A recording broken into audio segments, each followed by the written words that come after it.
When determining something as difficult as the greatest car ever made, we need to focus on a few factors: the price of the car, the reliability, the impact on society, innovation, legacy, and how fun it is to drive. You also need a very smart man to average these factors and come to a central consensus. So, you're lucky to have a pre-med doing it for you. Now, we need to understand that no car can be the very best at all of these things, so we need to find something that more or less has it all. To start narrowing our list down, we need to get rid of extremes and outliers. Let's start with price. We need to get rid of the majority of supercars. While I absolutely love them and would do anything to get behind the wheel of an Aventador, we simply can't place these cars on the list because of the sheer inaccessibility. You may also think that while these cars are very expensive, they're also worth every penny.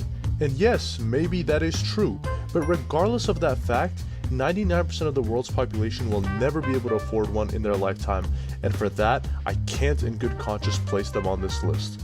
So this eliminates the likes of cars such as the Lamborghini Aventador, Huracan, Murcielago, Bugatti Veyron, Chiron, and other supercars, McLaren, blah blah blah, but we know the McLaren would have lost on reliability either way. For the outliers in reliability, we need to eliminate what I call entry-level luxury and sports cars. By this I mean the likes of base model BMWs, Mercedes, Audis, etc. Now, contrary to popular belief, these cars aren't unreliable on their own.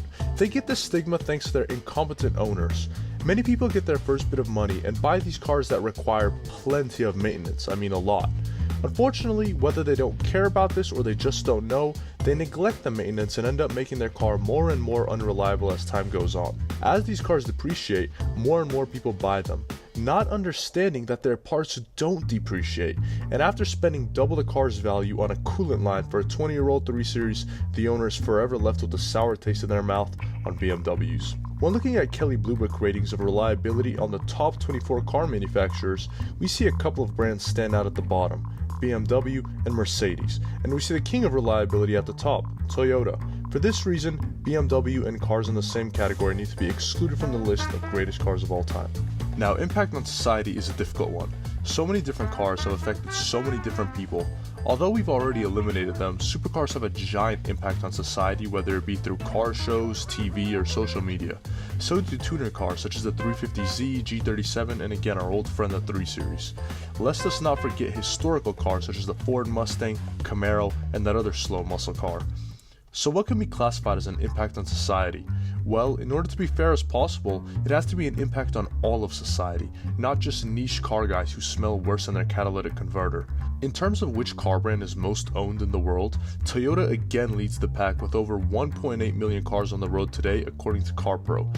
This makes it pretty evident that brands like Toyota, Ford, Honda, etc. transcend car enthusiast culture and find themselves in the majority of average families worldwide, therefore creating an impact that your clap G37 will never achieve. Now, in my opinion, innovation is slightly irrelevant in this case. For a car to be all of the other factors, reliable, fun, safe, etc., it needs to be innovative. Either it's innovative independently or follows current car trends. Either way, the car brand maintains the latest technology in their car, and if that's good enough for them to drive on the road today, then it's good enough for me and my scientific methods. Legacy can mean many things in this case. Cars such as the Chevrolet Suburban have been around for 83 years, but will it carry a bigger legacy than the Lamborghini Aventador, which was only in production for 11 years? The best way to decide on legacy would be to find a mix of both legacies in duration terms and fan base terms. And finally, our last category, how fun it is to drive. This completely depends on the driver. Some drivers prefer a manual while others prefer an auto, some prefer a big NA V8 while others prefer a small boosted engine. My mom, for example, finds the most fun in driving her big X5, while my dad finds enjoyment in buying very old cars from his childhood and fixing them until he claims they're worth triple what he paid for them. Either way, enjoyment in a car is subjective, and we'll leave it for the final verdict. Okay, we set the basis for everything the perfect car should be.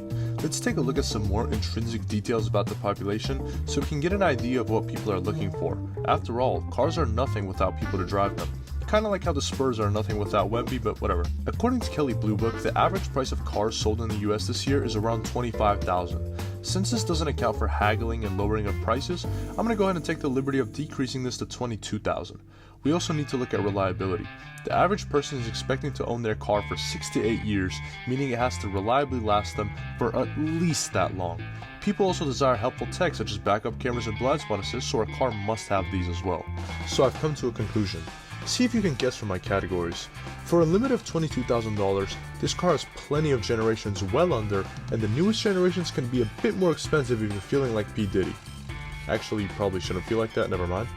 When discussing reliability, as mentioned earlier, it would be a sin to discuss it without mentioning this brand. Impact and legacy are easy here too. This car has had over 12 generations, many of which have become car enthusiast staples and platforms for emo kids to put corny stickers on the bumpers. We've made it clear that this car is innovative as it's been around for 12 generations and will likely be here until LeBron retires, so about 100-ish years. Lest us not forget Fun to Drive, because this car literally has an entire show dedicated to drifting and racing this car. So I'll quit yapping and tell you the scientifically greatest car ever made. It is the Toyota Corolla. So maybe not the most glamorous car ever, but let me explain. The Toyota Corolla is the definition of an overall car. You can see an 89-year-old man with dementia driving a 2006 Corolla, a 16-year-old girl driving a 2015 Corolla, and an emo TikTok boy driving an AE86 with heart stickers on the windows. It's extremely versatile. It's also extremely affordable. You can get the brand new Corolla for exactly $22,000 and the 2003 Corolla for less than $5,000. These cars will also last you forever. There are hundreds of viable examples online with over 200,000 miles, almost as many miles as Kim Kardashian. As I mentioned before, the show Initial D is literally about drifting a Corolla, and yeah, maybe you're not going to be drifting yours through Japan's mountains, you can definitely have some good entry-level fun with it. Anyway, I'm starting to get tired of talking, and I'm sure you're tired of me talking, so thank you guys for watching my video, and I hope you somewhat agree with my choice. If you didn't, feel free to let me know what you think is the best car ever made in the comments. Again, thank you guys for watching, and I'd greatly appreciate a like and subscribe. See you guys next time.